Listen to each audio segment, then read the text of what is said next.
has been on my to-do list for quite some time, and that is sort the cards that I have opened for this ASMR channel. I will not be chewing gum this evening because I have packed it all. I am moving tomorrow morning, and everything that I have is pretty much in boxes, including my boxes of gum. So I apologize for that, and I do know that there are folks out there who prefer the whispering without the gum, so this will be a good one for you folks.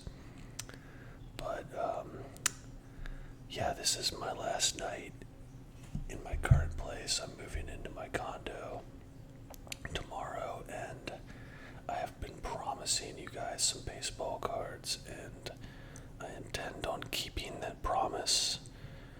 I will do a baseball card video once I'm settled into my new place, but I have to pack these cards for my move, and it's the last thing I need to pack, and thought it'd be a good time to make a relaxing video, so relax with me as I sleeve up some of these and sort some of these cards. Get them ready for the boxes. Some of these we've already put in sleeves, so these will get ready for the little card boxes that I got. I still need to put those together, but got Jalen Carter, Luke Musgrove, Isaiah Folsky, Lawrence Taylor, Jake Hainer, Deuce Vaughn. I don't think I have this guy sleeved yet. Alright, we'll put these guys over here. So,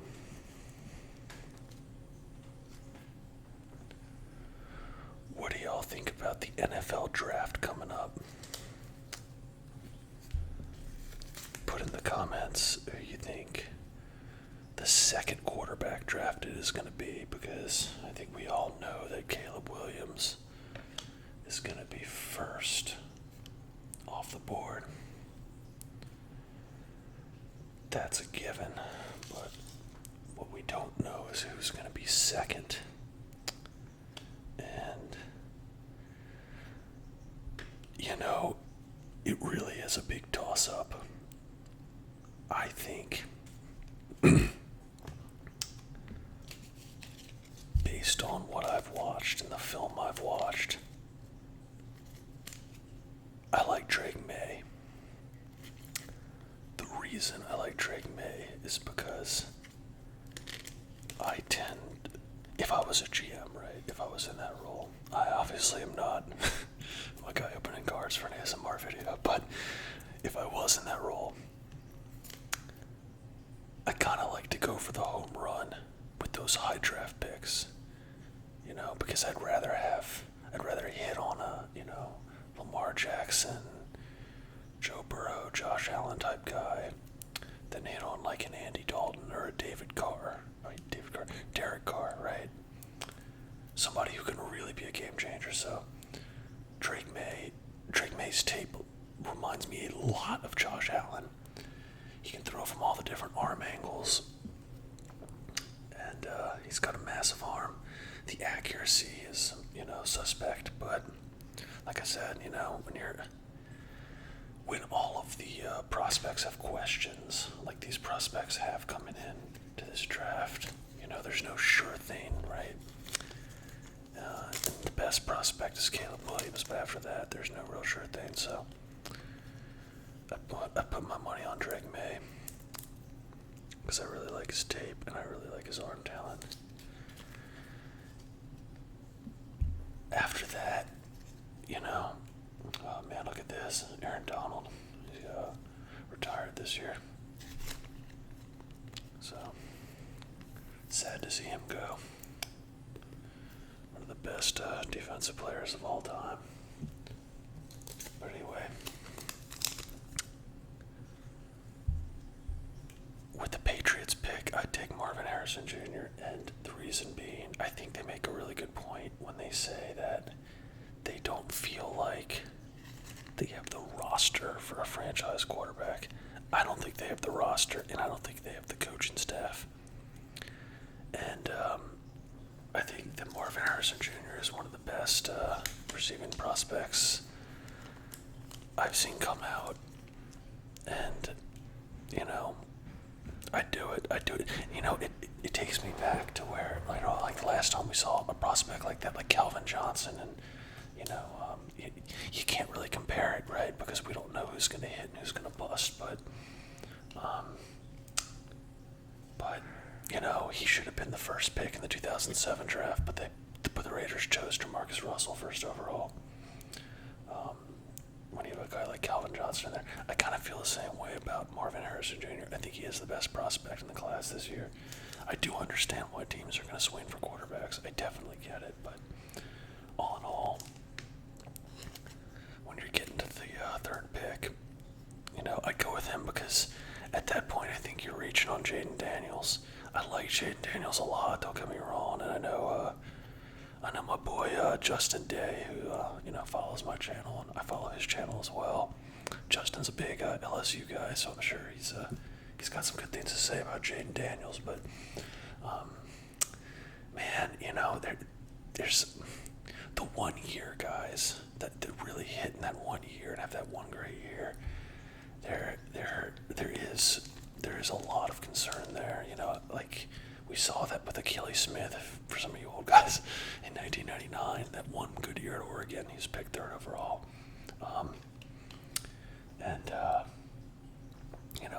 We've seen it with some other guys. Like Trubisky in 2017, right? Mitchell Trubisky was like a 1 year guy. So yeah, I really I kind of feel like he would be a risk at 3. But then again, hey, look, I understand shooting your shot at a quarterback, so the Patriots take him. Good for them for shooting their shot. Now the other guys, I'm not really buying the smoke screen. I think, we're seeing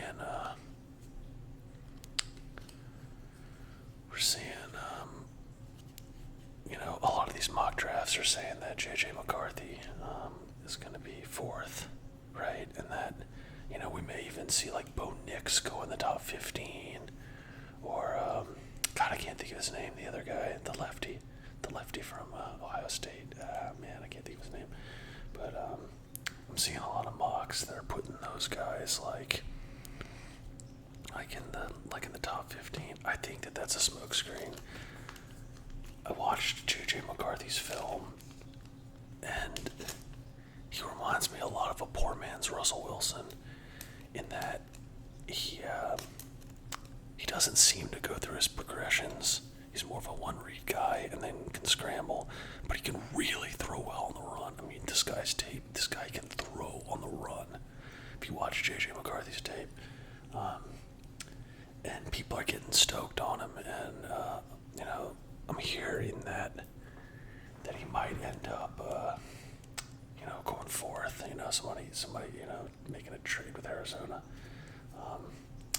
Like I said, I don't think that anybody's going to jump that high and to reach on him. But then again, we've seen it happen before. We've seen like in 2021. Remember, all those quarterbacks were picked super high. I think there becomes a point where it's not a good, it's not a good bet to really overdraft a quarterback. At that point, man, just build your roster and wait. Maybe you sign a guy. Maybe you get a shot at a guy the following year. But yeah, I think at some point you're just overdrafting guys, and you see a lot of busts when that happens. So yeah, but yeah, I'm psyched on that.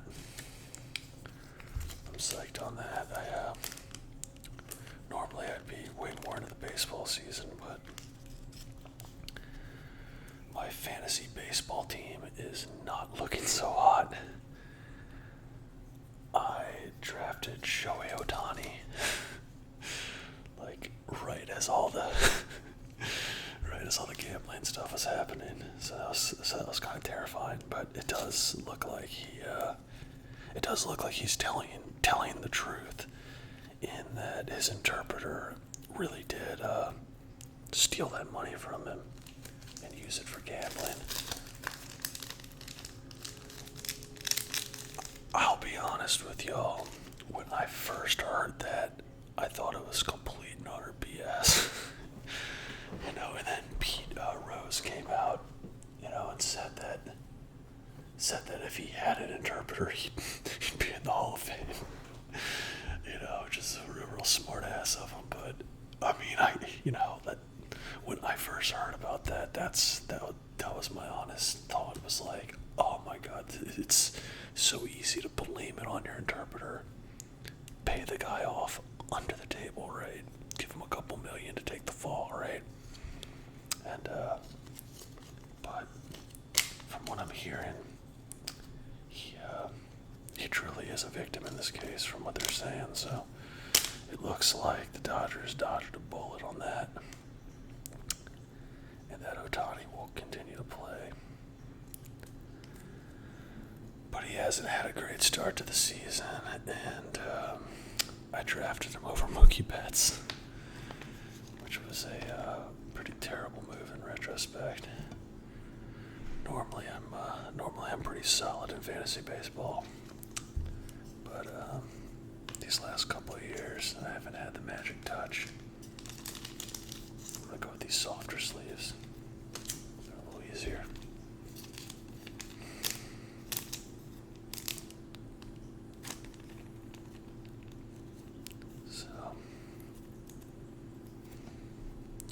Thinking about going some different directions with this channel too. Maybe trying some different things with y'all.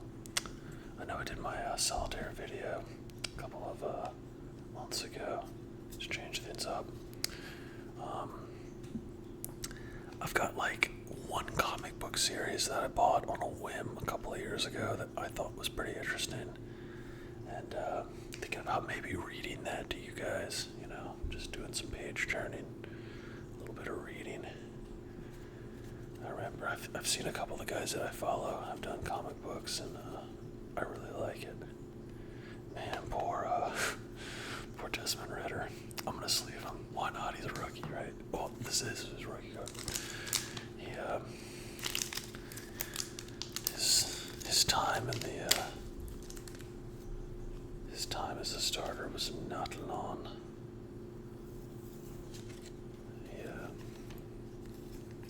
Is a backup quarterback for the Arizona Cardinals nowadays.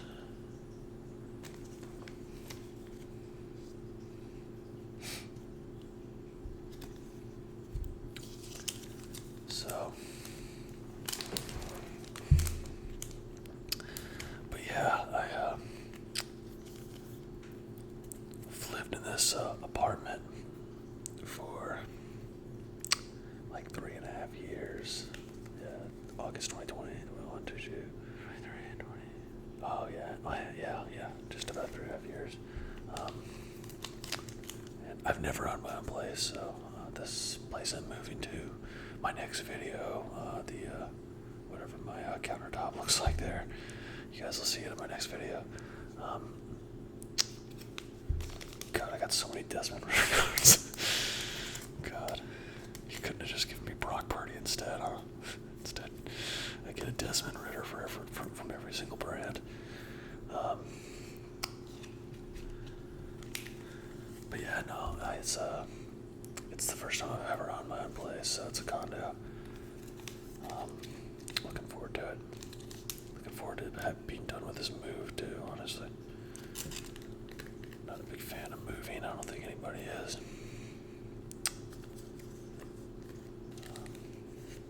But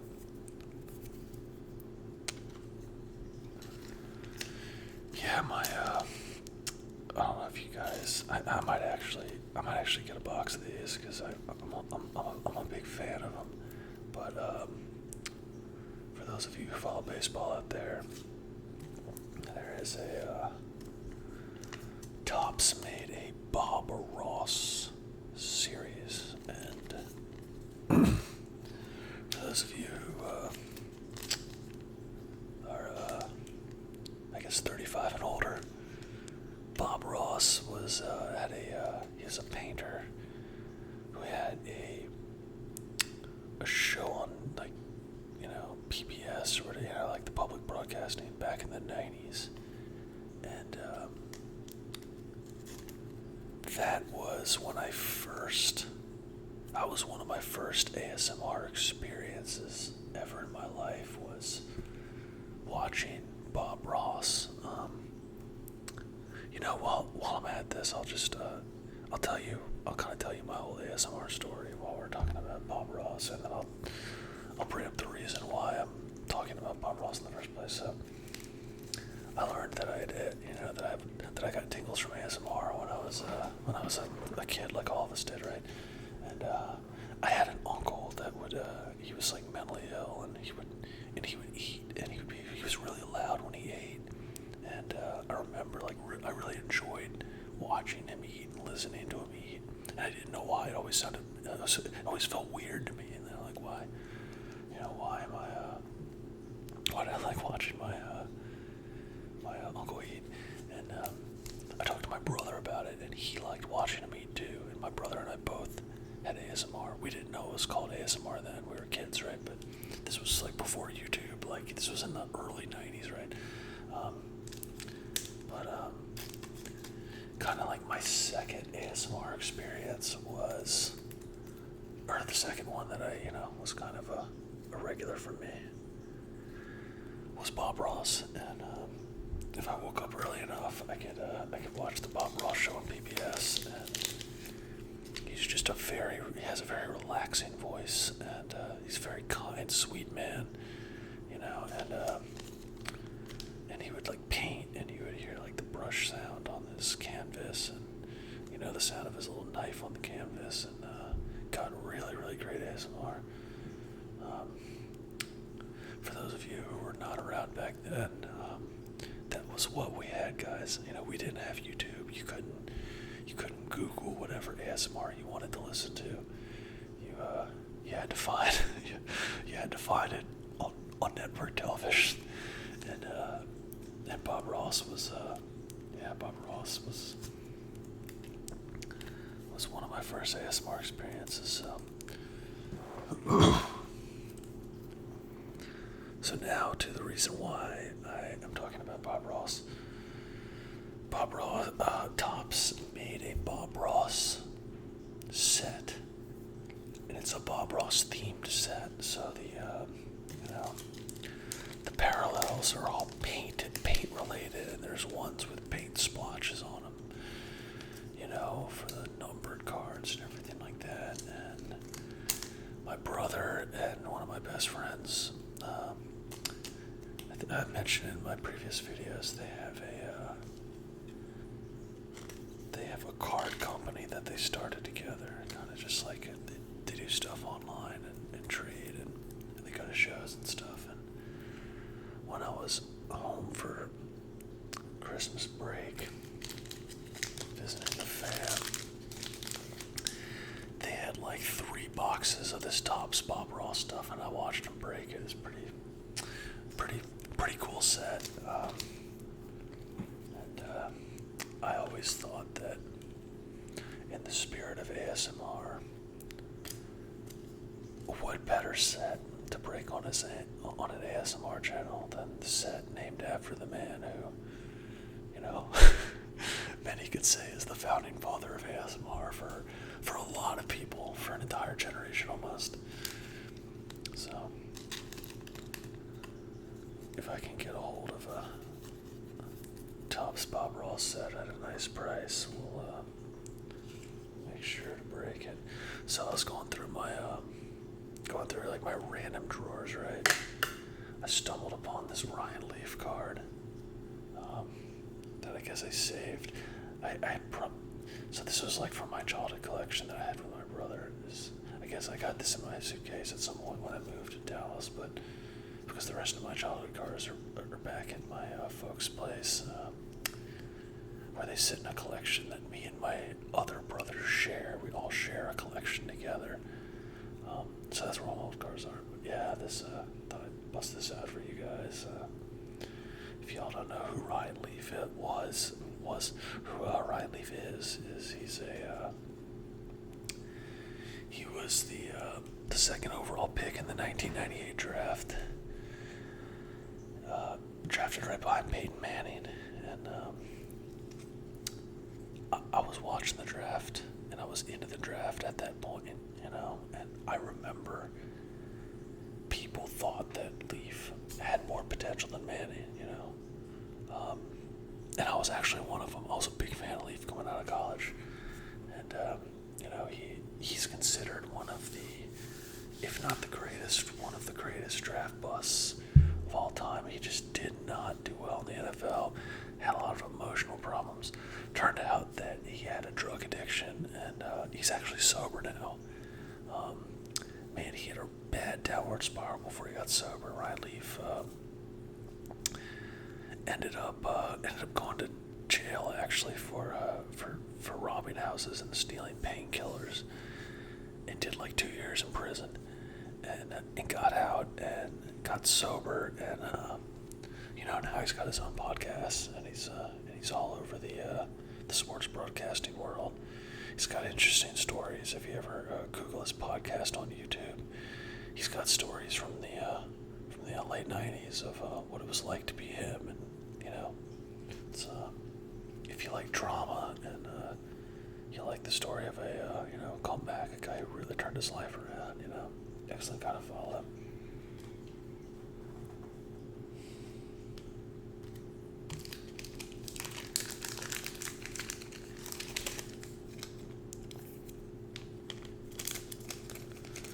So let me know in the comments if you guys prefer me chewing gum or me not chewing gum.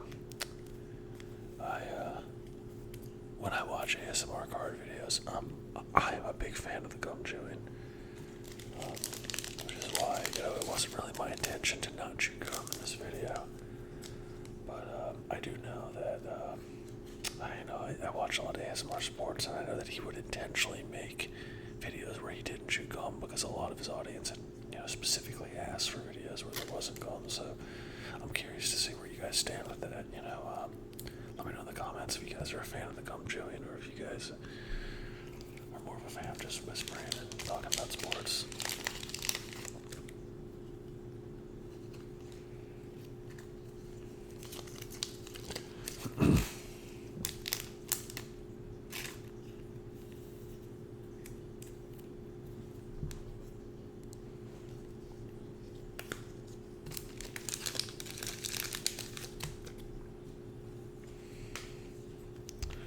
Sam Howell's no longer a starter either. He got traded to the Seattle Seahawks. And we'll be backing up Geno Smith.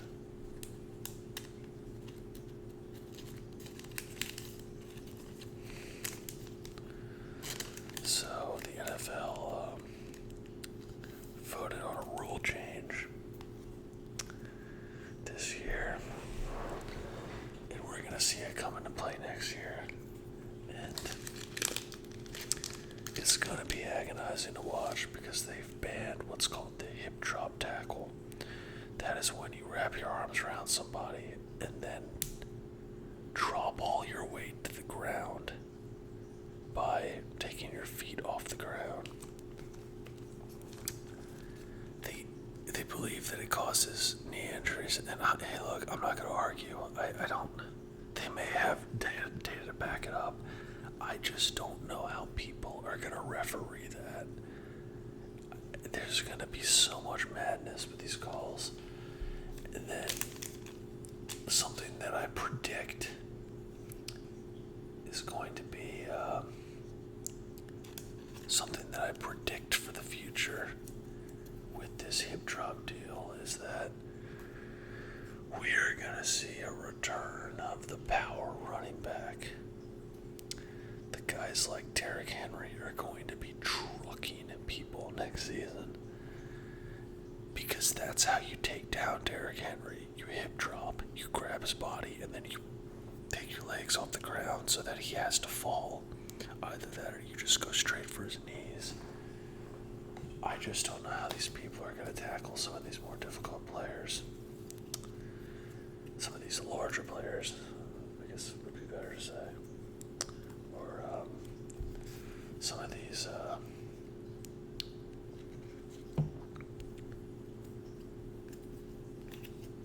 how they're going to attack some of these power running backs.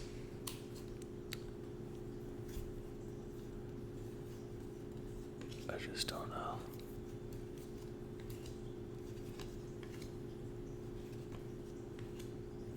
We're going to sleeve our Saints.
this one too in the drawer.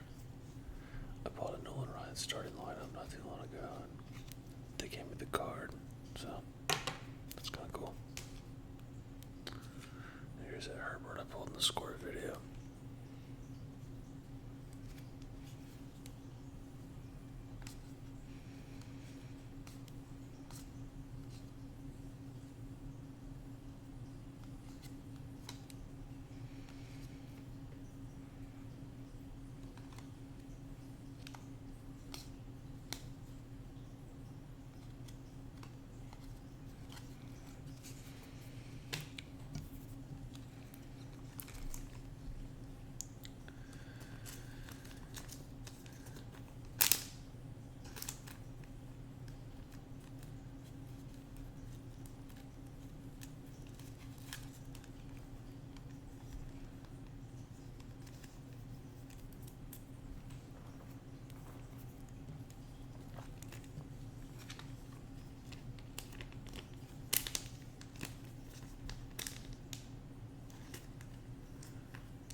Boys up tomorrow. Starting to get tired. Put these into boxes for the move. Next time you see me, I'll be at my new place. But as always, thank you for watching.